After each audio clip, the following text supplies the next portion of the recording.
السلام علیکم ورحمۃ اللہ وبرکاتہ۔ اعوذ باللہ من الشیطان الرجیم، بسم اللہ الرحمن الرحیم۔ حرمت علیکم المیتۃ والدم ولحم الخنزیر وما اہل لغیر اللہ بہ والمنخنقۃ والموقوذۃ والمتردیۃ والنطیحۃ وما اکل السبع الا ما زکیتم وما ذبح علی النصب وان تستقسموا بالازلام ذلکم فسق۔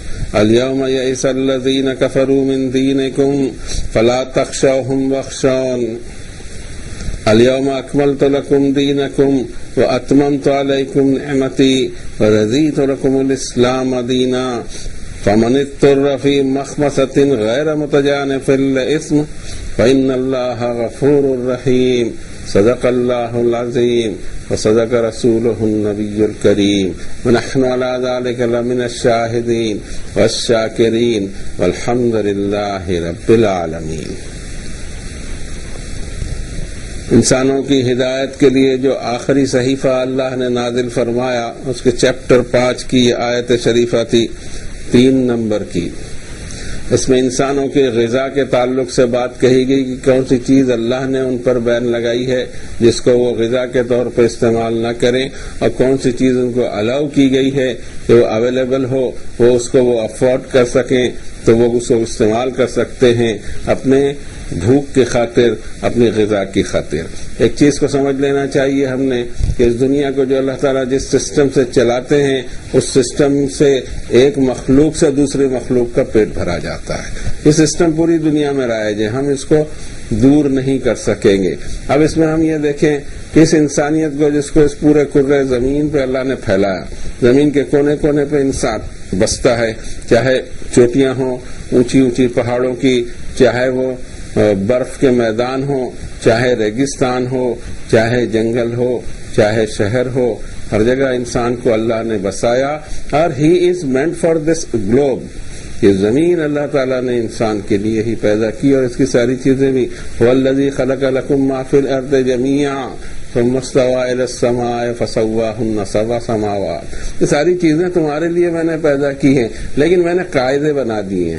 اس کو قاعدے اس لیے بنا دیے ہیں کہ تمہیں خود کو نہیں معلوم، ابھی تمہاری لیبورٹریز بھی نہیں آئی، اور بعض تو چیزیں ایسی ہیں جو کسی لیبورٹری میں تم قیامت تک نہ پا سکو کہ کون سی چیز تمہارے اخلاق پر، تمہاری روح پر، تمہارے اعمال پر، تمہاری سوچ اور تمہاری ایٹیٹیوڈ پر اثر انداز ہو سکتی ہے۔ ان چیزوں کو اللہ نے بین لگا دیا اس پر، اور یہ بین آج کا نہیں ہے، یہ پورا سسٹم حضرت نوح کے زمانے سے چل رہا ہے۔ 42 نمبر کی صورت میں اللہ تعالیٰ فرماتے ہیں ہم نے جو شریعت بنا کر دی حضرت نوح کو، وہی شریعت ابراہیم علیہ السلام، عیسیٰ علیہ السلام اور موسیٰ علیہ السلام کو دی۔ اے نبی صلی اللہ علیہ وسلم، سیم شریعت آپ کو بھی دی جا رہی ہے۔ فاقیم الدین، اس دین کو، اس سسٹم کو قائم کرو۔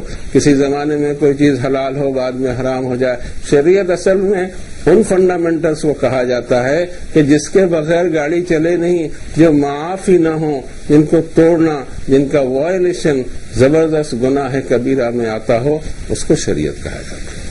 بال بنانے کے مسئلے ہوں، عبادتوں کے مسائل ہوں، یہ ہر زمانے میں ہر دور میں الگ رہے، اس کو شریعت نہیں کہا جاتا۔ شریعت اس فنڈامنٹل کو کہا جاتا ہے۔ 42 نمبر کی صورت میں 13 نمبر کی آیت کو دیکھ لیا جائے کہ پوری لسٹ دی ہے اللہ تعالیٰ نے، پھر اور بھی جگہ اس کی لسٹ ہے کہ کون سی چیز حرام ہے، کون سی چیز حلال ہے۔ سورہ الانعام میں چھوٹی چھوٹی باتوں میں حرام اور حلال کی بحث میں ہم پڑے رہتے ہیں، جبکہ اللہ تعالیٰ فرماتے ہیں کہ قل تعالوا اتل ما حرم ربکم علیکم اللہ تشرکوا بہ شیئا۔ اے نبی صلی اللہ علیہ وسلم، اس انسانیت کو یہ کہاں بھاگ رہی ہے، اس کو کہو تعالوا، ادھر آؤ، ادھر آؤ، میں تمہیں بتاؤں کہ تمہارے رب نے تم پہ حرام کیا کیا ہے۔ ناخن بنانا اور وہ چھوٹی چھوٹی چیزوں کے، بال سے باریک تلوار سے تیز چیزوں کی باتیں کرتے رہتے ہیں۔ اس انسانیت کو بتایا ہی نہیں گیا کہ سب سے بڑا حرام شرک ہے، اللہ کے ساتھ کسی کو ایسوسیٹ کرنا ہے۔ باقی ساری باتیں بتا دی، اور یہ فنڈامنٹل نہیں بتایا۔ اس اسلام میں بھی، مسلمانوں کے طبقات میں بھی خاموشی کے ساتھ شرک گھس آیا، اور ایسی جڑیں پکڑ لی ہیں کہ نکلنے کے کوئی راستہ نہیں دکھائی دیتا۔ یہ صرف اس لیے ہوا ہے کہ عوام سے قرآن شریف چھپایا گیا، حرام حلال کی خود کی لسٹ دے دی گئی، اللہ کی دی ہوئی لسٹ نہیں دی گئی. وہ لسٹ دے دیتے ان کو، وہ اپنی زندگی گزار لیتے. بیچ میں چوراہے پر بیٹھ کر اس کو ڈائریکشن دینے والا میں کون ہوں؟ انسان جانے، اس کا رب جانے. اللہ کی کتاب اس کے حوالے کر دی ہم نے، پھر سلام کریں، سیلیوٹ کریں، اپنے راستے جائیں، دوسرے کچھ کام کریں. رب تعالیٰ نے فرمایا اس آیت شریفہ میں کہ تم پر کھانے کے لیے کون سی چیز، ایک تو تمام طیبات تم پر حلال ہیں. اس دنیا کی نعمتوں کو پیدا ہی میں نے تمہارے لیے کیا ہے، پرنتو ان میں چند چیزیں ایسی ہیں جو اس پر میں نے بین لگا دیا کہ اس کو تم نے غذا کے بطور استعمال نہیں کرو، یو کیناٹ کنزیوم اٹ. تو اس کے اندر میں ان جانوروں کا تذکرہ اللہ تعالیٰ نے فرما دیا. دیگر جگہ بھی ہے جو حلال جانور ہیں، اور ایک موٹے طور سے کہہ بھی دیا گیا ہے. اور یہ حرام حلال سب کو معلوم ہے، یہ والے کیا کھانا ہے کیا نہیں کھانا ہے، کون سا جانور حلال ہے کون سا جانور حرام ہے.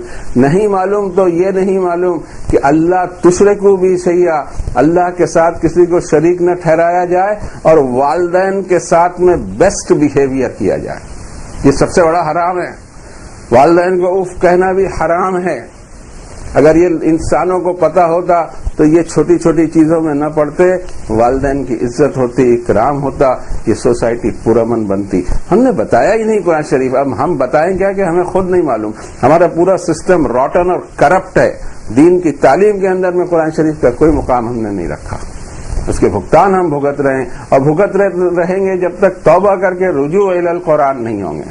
اور رجوع الی القرآن میں میری تفسیر اور میرے ترجمے کی طرف رجوع نہ ہو، بلکہ اللہ کے کلام کی طرف رجوع ہو. بھائی اب رب تعالیٰ نے یہاں جو ڈائٹری لا دیے ہیں اسے ہم دیکھ لیتے ہیں، لیکن اس سے پہلے ایک چیز سمجھنے کی ضرورت ہے کہ اس مخلوق کو، یہ جو دو پیر کی مخلوق ہے اور انسان ہے جس کے لیے زمین بنائی اور اس کی نعمتیں بنائی، اس کو فیڈ اللہ تعالیٰ 4 راستوں سے کرتے ہیں.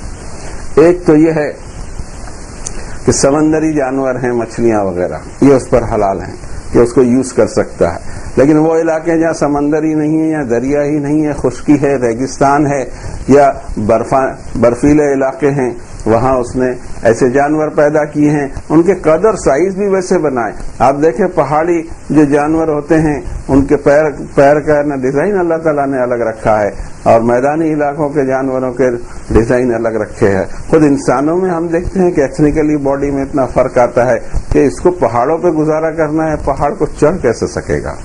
اور پھر میدانی علاقوں کے الگ ایتھنک کوالٹیز اللہ تعالیٰ نے بنائی. بہت پرفیکٹ دنیا بنائی ہے. یہ اس کو غور کرنا چاہیے. سب اللہ کی نشانیوں میں سے ہم تو ایسے ہی گزر جاتے ہیں. رب تعالیٰ فرماتے ہیں کَأَيٍّ مِّنْ آیَةٍ فِي السَّمَاوَاتِ وَالْأَرْضِ يَمُرُّونَ عَلَيْهَا، اس سے پاس ہو جاتے ہیں. سوچتے ہی نہیں ہے کہ کیا خوبصورت سی دنیا بنائی ہے. ہم اس کی خوبصورتی کو خراب کرنے کے ذمہ دار ہیں، اور ہمارا معاملہ بھی ویسا ہی ہے. ہم اگر خیال نہ کریں تو ہماری ہر چیز جو ہم کنزیوم کرتے ہیں وہ خرابی کی شکل میں باہر نکلتی ہے. اس کو کنٹرول بھی کرنے کی ضرورت ہے، انوائرمنٹ کو مینٹین کرنے کی بھی ضرورت ہے. لیکن یہ سارے سبق دے گا کون؟ صرف کتاب Allah. How to maintain the environment, the eco balance, کیسے جنگلات کی حفاظت کی جانی چاہیے، کیسے ماحول کی حفاظت کی جانی چاہیے، سب قرآن شریف میں ہے. لیکن نہ ہمیں معلوم ہے، نہ ہم دنیا کو معلوم کرنے دیتے ہیں. لوگوں کو دیتے نہیں ہیں. قرآن شریف غیر مسلم کو دینے کے لیے اللہ جانے کتنے مسائل بیان کر دیتے ہیں. جب رسول کریم صلی اللہ علیہ وسلم نے قرآن شریف دیا تھا، انسانوں کو سنایا تھا، تب کون مومن تھا بھائی؟ وہاں سب مشرک تھے. اور جب اپنی بہن سے چھینا ان چیزوں کو جس پر قرآن شریف لکھا ہوا تھا حضرت عمر نے، اس وقت حضرت عمر کیا تھے؟ ایمان لا چکے تھے. فرماتے ہیں یہاں پر رب تعالیٰ کہ یہ اور یہ جانور تم پر حرام کیے گئے، لیکن ہم پہلے یہ دیکھ لیں کہ وہ فیڈنگ آئٹمس کیا ہیں. ایک تو سمندر کے سارے مخلوق ہے، اس کے علاوہ خشکی کی وہ مخلوق جو ہمارے لیے پالتو جانور کہلاتے ہیں، جن کا ہم دودھ استعمال کرتے ہیں، جن کو ہم گھروں میں پالتے ہیں، اس کی بھی لسٹ اللہ تعالیٰ نے دے دی. یہ 2 ہو گئے. ان 2 کے اندر میں یہ جو جانوروں کا معاملہ ہے اس میں اللہ تعالیٰ نے یہاں پر میں کچھ پابندیاں لگائی ہیں. تو تیسری چیز آئے گی پرندے، اور چوتھی چیز آئے گی زمین کی ساگ سبزیاں، اناج، پلسز، دانے. سینکڑوں قسم کی دالیں تمہارے لیے اگائے، پلسز اگائے، اناج اگائے، سبزیاں اگائے، گرین سبزیاں بھی اگائے، اور دانوں کی شکل کی سبزیاں بھی اگائے، چنے جیسے یا مٹر جیسے ہی. اور گوبیوں جیسے پھل کیا نہیں تمہارے لیے اگایا، پھر جا کے اپنی نیت خراب کرتے ہو ایسی جگہ۔ اب یہاں پر میں جو سب سے پہلی آئٹم فرمائے کہ حرمت علیکم المیتہ، ڈیڈ جانور کا استعمال کرنا حرام کر دیا کھانے کے لیے، اور اس میں یہ ذبح کا طریقہ جو دیا گیا ہے کہ ذبح کا طریقہ تینوں سسٹم میں ایک ہی ہے، یہودیوں کے یہاں بھی ہے، عیسائیوں کے یہاں بھی ہے، یہ بات الگ ہے کہ اس میں عمل نہیں ہو رہا ہو، اور مسلمانوں کے یہاں بھی ہے۔ ذبح کا طریقہ یہ سب سے اس کے اصل روح غائب ہے، تینوں طرف غائب ہے، ذبح کیے جا رہے ہیں لیکن پتہ نہیں کہ ذبح کرتے وقت پڑھا کیا جا رہا ہے اور کس کو کیا کہا جا رہا ہے۔ ذبح بسم اللہ الرحمن الرحیم کہہ کر نہیں ہوتا، ذبح ہوتا ہے بسم اللہ اللہ اکبر کہہ کے چھری چلائی جاتی، وہ بھی گردن کی شہرک پر، اور اس کی وجہ ہے ہمیں نہیں معلوم، لیکن سائنس سے ہمیں پتہ لگتا ہے کہ ایک تو جانوروں کو تکلیف کا احساس ہم سے 6 گنا کم ہوتا ہے، سردی ہو، گرمی ہو، سوئی چبھانے کا ہو یا کوئی اور معاملہ ہو، احساس تکلیف 6 ٹائمز کم ہے ان کو یا ہمارے پالتو جانوروں کو، نمبر 1۔ نمبر 2، یہاں سے جو بھی ذبح ہوگا اور شہرک کٹے گی، پورے فورس سے دل اس بدن کے پورے خون کو باہر پھینک دیتا ہے، اوپر سے بھی، سر کی طرف سے بھی، اور نیچے بدن کے بقیہ حصے سے بھی، فوراً بڑے پریشر کے ساتھ میں خون باہر چلا جاتا ہے، خون میں ہی ساری بیماریاں ہوتی ہیں، یہ ایک سسٹم ہے۔ لیکن بسم اللہ اللہ اکبر کی روح ہم یہ بتانا چاہ رہے تھے کہ اس جانور کو بھی یہ بتانا ہے کہ دیکھو میں بھی مخلوق ہوں، تم بھی مخلوق ہو، لیکن اللہ اکبر ہے، سب سے بڑا ہے، اس نے یہ سسٹم بنایا کہ ایک مخلوق کے ذریعے دوسری مخلوق کا پیٹ بھرے، اس لیے میں تجھے ذبح کر رہا ہوں ورنہ کبھی نہ کرتا۔ میں کیوں کسی کی جان لوں؟ مجھے حق کیا پہنچتا ہے کہ میں جانور کی بھی جان لوں، جبکہ جانور میں نے جان ڈالی ہی نہیں ہے۔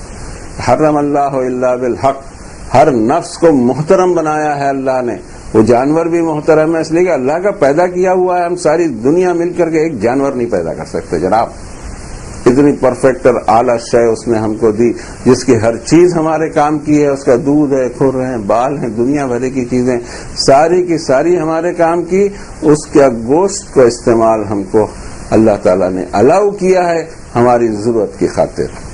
لیکن اگر وہ آلریڈی ڈیڈ ہے تو منع کر دیا اللہ نے، خون کو اس کی باڈی کا اس کو منع کیا ہے، لحم الخنزیر، پورک کو، خنزیر کے گوشت کو حرام کیا ہے، اور جو غیر اللہ پر نامزد کیا جائے۔ پیدا کس نے کیا؟ کس چیز کو؟ کون سی ایسی چیز ہے جس کو اللہ نے نہیں پیدا کیا ہو؟ پوری کائنات میں گھوم جائیں، صرف دنیا میں ہی نہیں، پوری کائنات 7 آسمان میں گھوم جائیں تو کوئی ایسی شے آپ کو ملے ہی نہیں جس کو اللہ نے پیدا نہ کیا ہو، اور وہ کسی اور کے نام سے نامزد کر دی جائے۔ قربانی ہوگی تو صرف اللہ کے خاطر ہوگی، کسی کے نام سے نہیں ہوگی، اور جانور کو آپ دوسرا کچھ کہہ کر کاٹ بھی نہیں سکتے ہیں ورنہ وہ ذبح کا طریقہ غلط ہو جائے گا۔ اور اس کے بعد میں فرمایا والمنخنقۃ والموقوذۃ والمتردیۃ والنطیحہ، 4 اور آئٹم، کہ گلا گھٹ کے مر گیا ہو، چوٹ لگنے سے مر گیا ہو، بلندی سے گر کر مر گیا ہو، ٹکر کھا کر مر گیا ہو۔ وما اکل السبع، درندے جس جانور کی چیر پھاڑ کر جائیں، اس پر اٹیک کر جائیں، الا ما زکیتم، اس ساری صورتحال میں اس کو تم پاک کر لو ذبح کر کے، تب وہ تمہارے لیے حلال ہوگا بیفور ڈیتھ۔ اگر ڈیتھ ہو گئی ہے تو کسی صورت میں وہ اس کا گوشت تو تمہارے کھانے کے استعمال میں نہیں آئے گا۔ ڈائٹری لا کو سمجھا جائے، یہ انسان کے ڈائٹ کے لیے اللہ تعالیٰ نے بیان فرمایا۔ لیکن اگر تم نے اس کو ذبح کر لیا اور اس کا تزکیہ کر لیا، اس کو پاک بنا لیا، تو وہ الاؤڈ ہے۔ اگر جان بچی ہوئی جانور میں اور ذبح کر لیا جائے اللہ کے نام سے تو that we can consume it. وما ذبح علی النصب، آستانوں پر کیے ہوئے ذبح غیر اللہ کے، یہ کیسے ہو سکتا ہے؟ یہ آستانوں پر ذبح کیا ہوا جو بھی جانور ہو، لوگ کھاتے ہوں نہ کھاتے ہوں، ہمیں اس کی پنچات نہیں کرنی ہے، ہمیں تو فکر اس بات کی کرنی ہے کہ میرا رب مجھے منع کرتا ہے۔ اب سوال پیدا ہوتا ہے کیوں منع کرتا ہے؟ ہو سکتا ہے کہ سائنس کے ذریعے ہم کو مزید تحقیق مل جائے کہ کیا ہوگا کیا نہیں، جیسا خنزیر کا گوشت کے بارے میں کہا جاتا ہے کہ اس سے بے حیائی پھیلتی ہے انسان میں، ہوگا اور میں اس پر زیادہ توجہ نہیں دیتا. میری توجہ اس پر رہتی کہ میرا رب جو میرا خالق ہے، میرا مالک ہے، میرا رزاق و ذو القوت المتین ہے، اس نے منع کیا ہے، فنش. ہاں اگر ہم کو اور بھی ایویڈنس ملتی تو ہمارا ایمان بڑھنا چاہیے، خوف خدا بڑھنا چاہیے. ایمان کی جگہ ہمیں فخر آتا ہے. فخر اللہ تعالیٰ کو سخت ناپسند ہے. ہماری کون سی شے ہماری ہوتی ہے جس پر ہم فخر کریں؟ ہم پیسے پہ فخر کر سکتے ہیں، علم پر، اخلاق پر، کسی شے پر فخر کیا ہی نہیں جا سکتا. فخر کرنا شیطان کی صفت ہے. اس نے فخر کیا تھا کہ آپ نے مجھے آگ سے بنایا اور اس کو مٹی سے بنایا، اور یہ فخر اس کو لے کر ڈوبا. ہمارا معاملہ ہونا چاہیے کہ اللہ کے احکامات کی پابندی خود کرنے کی کوشش کریں. ہمارا معاملہ ہے کہ دوسروں کو کروانا ہے. اے دوسرے ہونے نہیں ہیں، ساتھ ساتھ ہم بھی بگڑ جا رہے ہیں. وَأَن تَسْتَقْسِمُوا بِالْأَزْلَامِ، تم اپنی قسمت پانسوں سے آزماؤ. بائی چانس گیمز کو کھیلو، کسی چانس کے ذریعے تمہیں لوگوں کی لگائی ہوئی رقم حاصل ہو جائے. تو اس میں جدید طریقے ہیں، لاٹری کے ہوں، جو بھی ہوں. گھوڑوں کی ریس ہوتی ہے، کیا کیا نہیں ہوتا ہے، اس پہ سٹہ بازار ہوتا ہے. اب تو آگے جا کے پھر وہ ایک ایسی لائن بنتی ہے کہ کاروباری اعتبار سے بھی سٹے کھیلے جاتے ہیں. چیزوں پر سٹے، اجناس پر سٹے ہیں، سونے چاندی پر سٹے کھیلے جا رہے ہیں، سنسیکس میں سٹا کھیلا جا رہا ہے.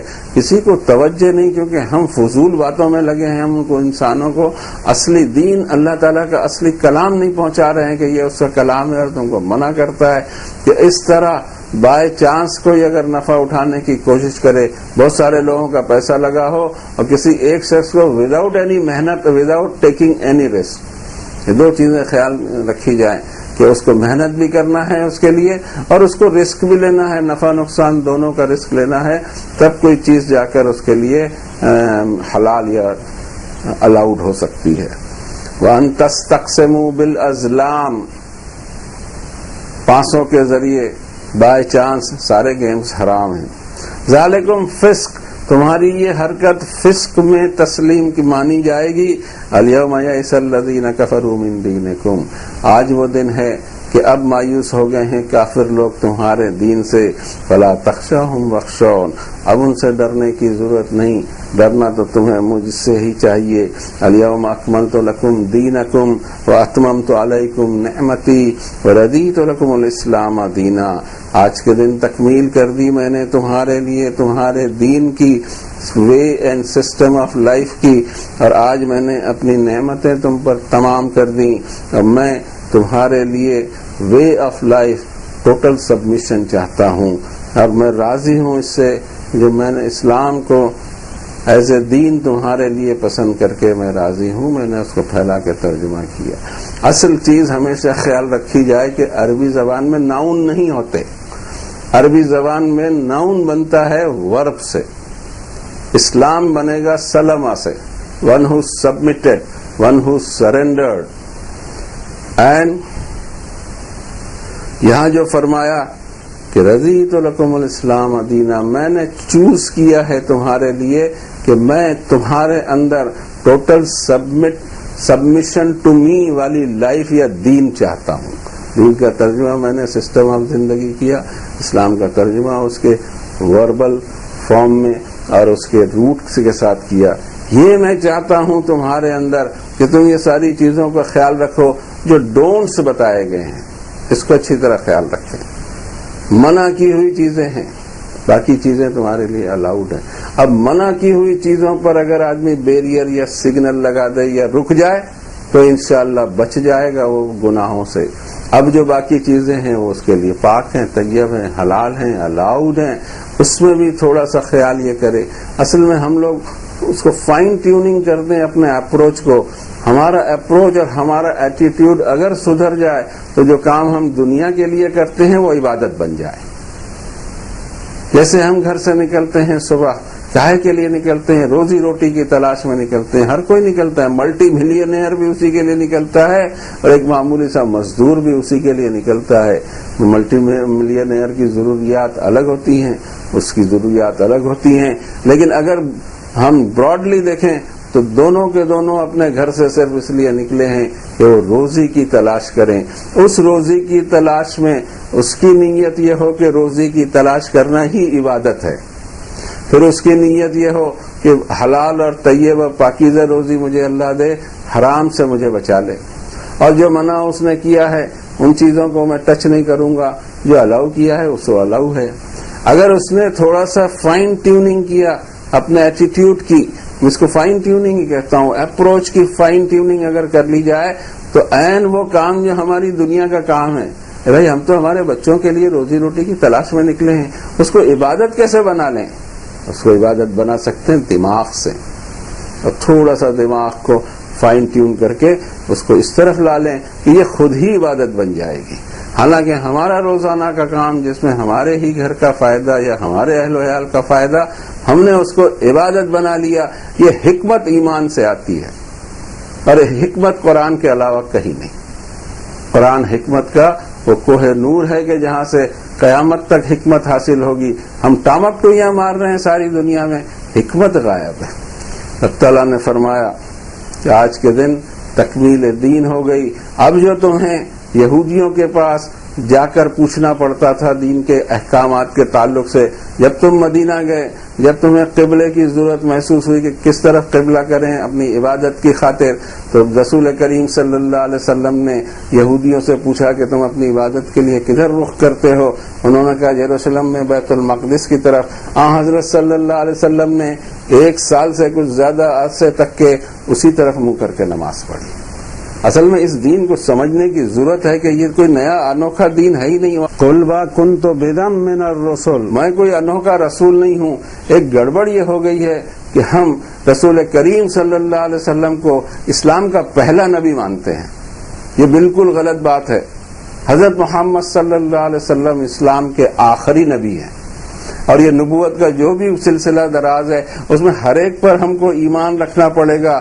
کوئی ایک نبی پر بھی اگر ایمان نہیں رکھا، کسی ایک نبی کی انسلٹ کر ڈالی، کسی ایک نبی کی توہین محسوس کر لی دل میں، ہمارا ایمان غارت ہو جائے گا، ہمیں پتہ نہیں ہوگا.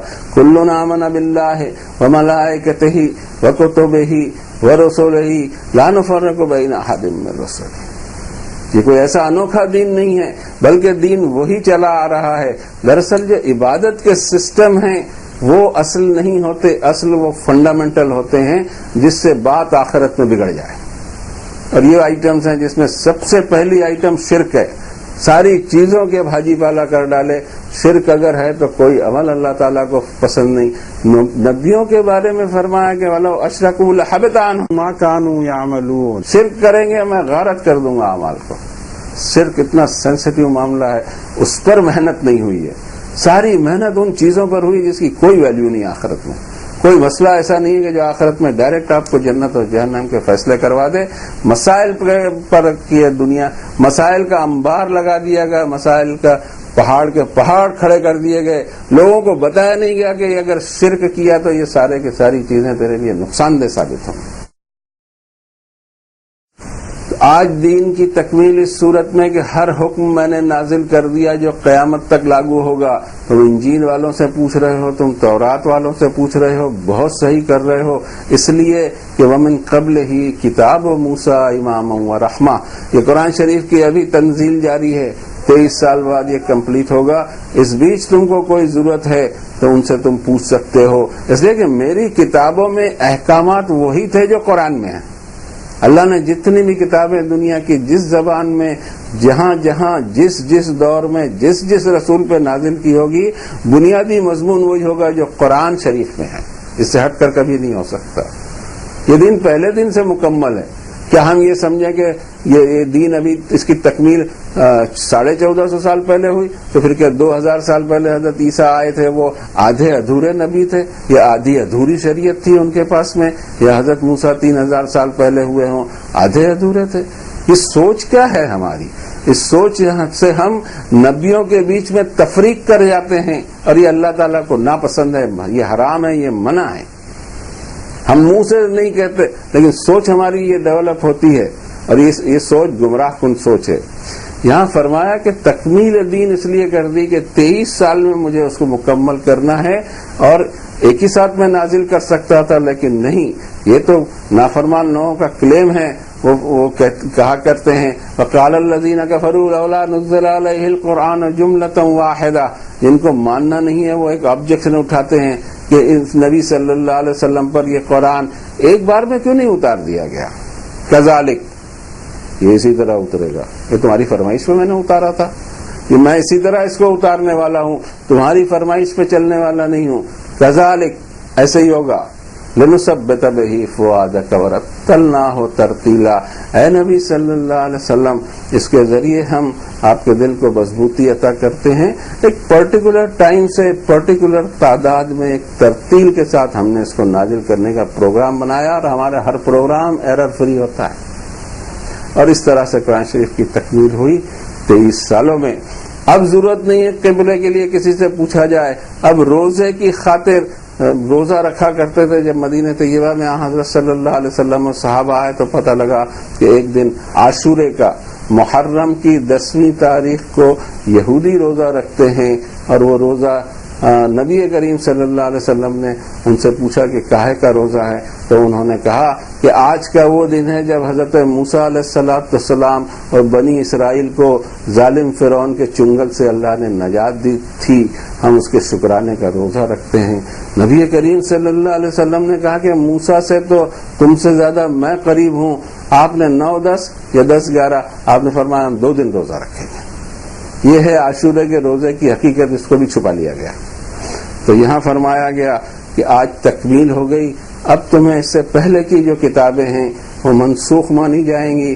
یہ فریش ایسی کتاب ہے کہ لا یاتیہ الباطل من بین یدیہ ولا من خلفہ تنزیل من حکیم حمید.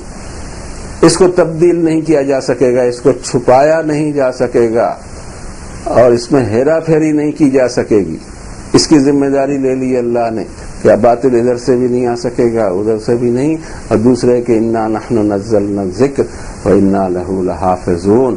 اس وارننگ دینے والی کتاب، اس ریمائنڈر کو میں نے اتارا ہے اور میں ہی اس کی حفاظت کروں گا. اس لیے ہم پوری کوشش کر کے تبدیلی تو نہیں لا سکے، معنی کو چھپا دیا. ہم بھی بڑے اسمارٹ ہیں. اللہ نے جب ذمہ داری لی کہ اس کی حفاظت کی جائے گی، اس کی تبدیلی نہیں آئے گی قیامت تک اس کے الفاظ میں، نو پرابلم. ہم اس کے معنی ہی لوگوں کے سامنے بدل دیں گے، پھر کیا ہوگا؟ اچھا معنی نہیں بدل سکے تو تفسیر کے کالم ہمارے پاس میں ہیں، آپ چھوٹی سی کتاب اتاریے، ہم اس کے 7 والیوم میں تفسیر لکھ ڈالیں گے، چھٹی ہو گئی. ارے اتنی چھوٹی سی کتاب اللہ نے اتاری، آپ نے 7 والیوم میں 10 والیوم میں اس کی تفسیر کر ڈالی. اللہ کا کلام تو پیش کر دو، تمہاری تفسیروں سے کچھ بھی نہیں ہو رہا بابا. اللہ کا کلام پیش کر دو. فمن استر فی مخمصۃ غیر متجانف الاثم فإن اللہ غفور الرحیم. ان چیزوں کو میں نے حرام کیا، لیکن اس دین کو سمجھو.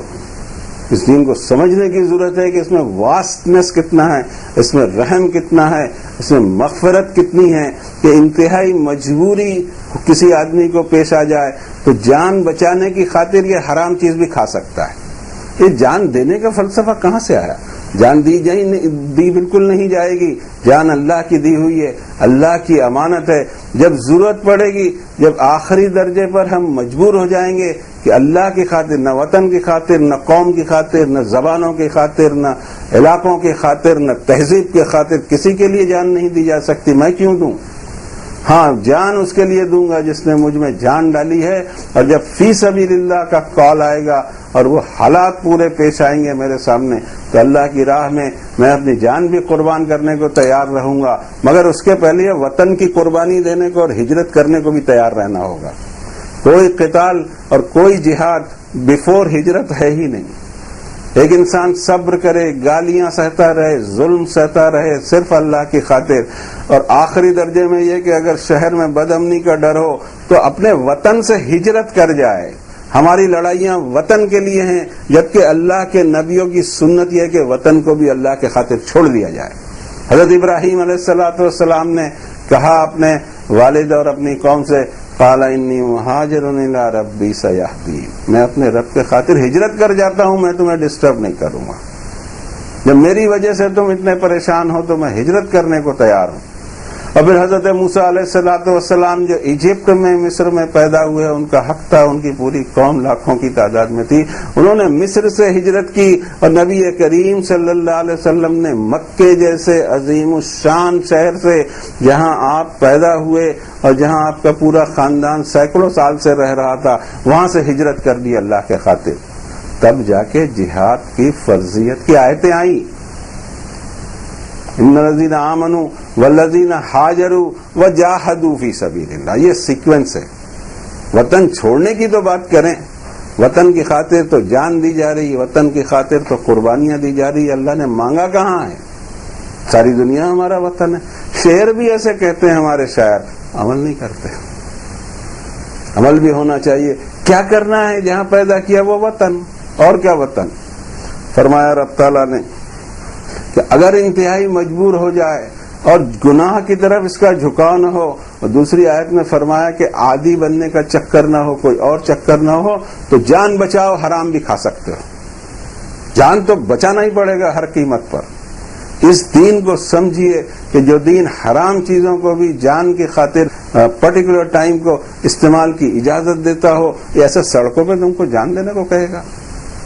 لوگوں کی جان لیتے بھی بے تکلفی سے ہیں، جان دے بھی دیتے ہیں بے تکلفی سے، لیکن وہ کبھی جان نہیں دیتے جو اس فلسفی کو چلاتے ہیں۔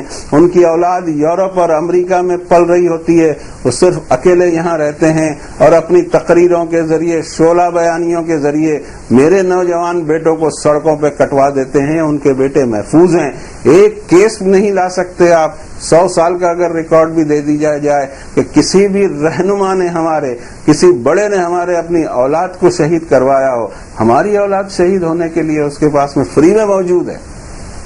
کیا رکھا ہے پتہ کیجئے، جتنے بھی سیاسی ہمارے لیڈران ہیں، آپ سب کا پتہ کیجئے۔ یہ بات جو کہی جا رہی ہے بہت سوچ سمجھ کے کہی جا رہی ہے کہ کسی کا خاندان یہاں نہیں، سب یورپ میں بستے ہیں۔ اپنے خاندان کو سیف کر لیا، اب باقی ہماری جانوں سے کھیلتے رہیں۔ یہ کون سی سیاست ہے؟ اللہ کو منہ دکھانا ہے؟ نہیں دکھانا ہے۔ پھر اس سیاست کا نام بھی کچھ اور رکھ دیا جائے، دین کے نام سے سیاست رکھ دی جائے، اس میں دین کا کیا تعلق ہے؟ بھائی زمین کے جھگڑے ہیں، زمین کے جھگڑوں کو دین کے جھگڑے بنا کر اللہ کے نبیوں سے بھی دوری پیدا کر لی، اور اسی کے تذکرہ شاید آگے آئے گا، ابھی ہم دیکھتے ہیں۔ دوسرا اللہ تعالیٰ نے اگلی آیت میں فرمایا یسألونک ماذا احل لکم، اے نبی صلی اللہ علیہ وسلم آپ سے سوال کرتے ہیں کہ اور کیا ڈائٹری لا میں حلال کیا گیا؟ قل احل لکم، قل آپ کہیں، میں کہتا ہوں وہ کہیں۔ سوال نبی کریم صلی اللہ علیہ وسلم سے ہو رہا ہے، یستفتونک آپ سے فتویٰ پوچھتے ہیں، قل اللہ یفتیکم اللہ تمہیں فتویٰ دیتا ہے۔ یہ جواب دینے کی ضرورت مجھے کیوں پیش آئی؟ پوچھئے کوئی بھی مسئلہ، میں نہیں جواب دوں گا۔ میں آپ کو جواب یہاں سے ڈھونڈ سکتا ہوں کہ فلاں آیت میں دیکھ لیجئے، شاید آپ کا مسئلہ حل ہو جائے، لیکن میں مسئلے کا جواب دے کر میں وہ کام کرنا ہی نہیں چاہتا جو الاؤ نہیں ہے میرے لیے۔ ہر سوال کا جواب اللہ دے گا، اس لیے کہ اللہ تمہارا محاسب ہے، وہ تمہارا رب ہے، اس کی دربار میں تمہیں کھڑے رہنا ہے۔ میں کہاں بیچ میں کروں، اور میں کوئی غلط بول دوں تو زبردستی پھنس جاؤں؟ ضرورت کیا ہے مجھے آخرت کے رزق اٹھانے کی؟ آپ جانیں، اور اللہ کی کتاب آپ کے سامنے رکھ دی، اب آپ کا رب جانے کیا کچھ حلال کیا گیا۔ رب تعالیٰ فرماتے ہیں قل احل لکم الطیبات، سارے طیبات، پاکیزہ، سوٹیبل، افورڈیبل، ٹیسٹی، سب تمہارے لیے حلال۔ وما علمتم من الجوارح مکلبین تعلمونہن مما علمکم اللہ، وہ کتے جو شکار پر تمہارے لیے تم نے ان کو سدھائے ہیں کہ کس طرح شکار کو روکا جائے، گھیرا جائے، اور انہوں نے جو جانور تمہارے لیے روکا ہے وہ بھی حلال ہے۔ لیکن ہر صورت کے اندر تم کو اس کو ذبح کر لینا ہے۔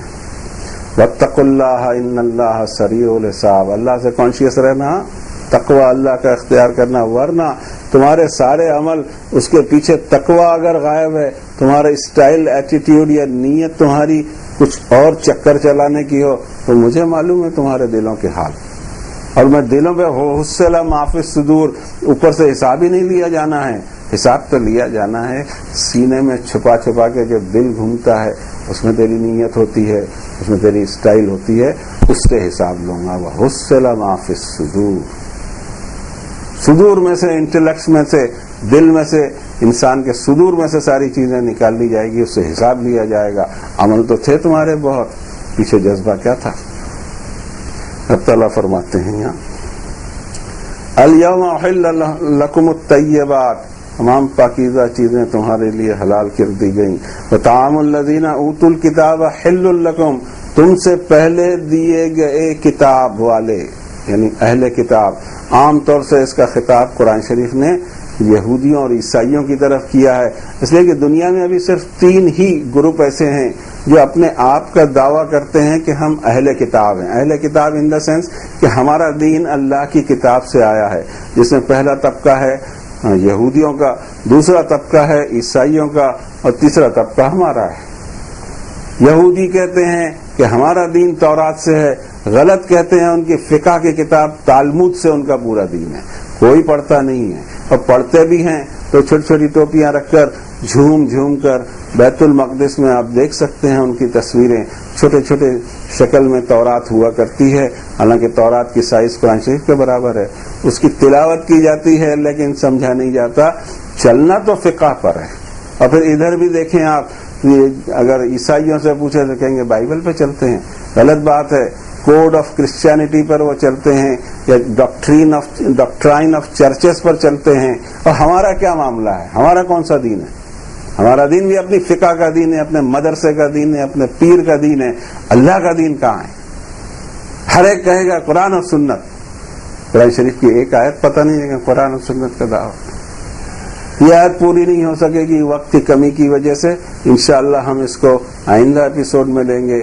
اسی پر آج کی بات روکتے ہیں، اپنے گناہوں کی معافی مانگتے ہیں، اللہ کی طرف رجوع ہوتے ہیں، اور مغفرت کے ہم طلبگار ہیں، اپنے لیے بھی آپ کے لیے بھی. وصلی اللہ علی النبی الکریم.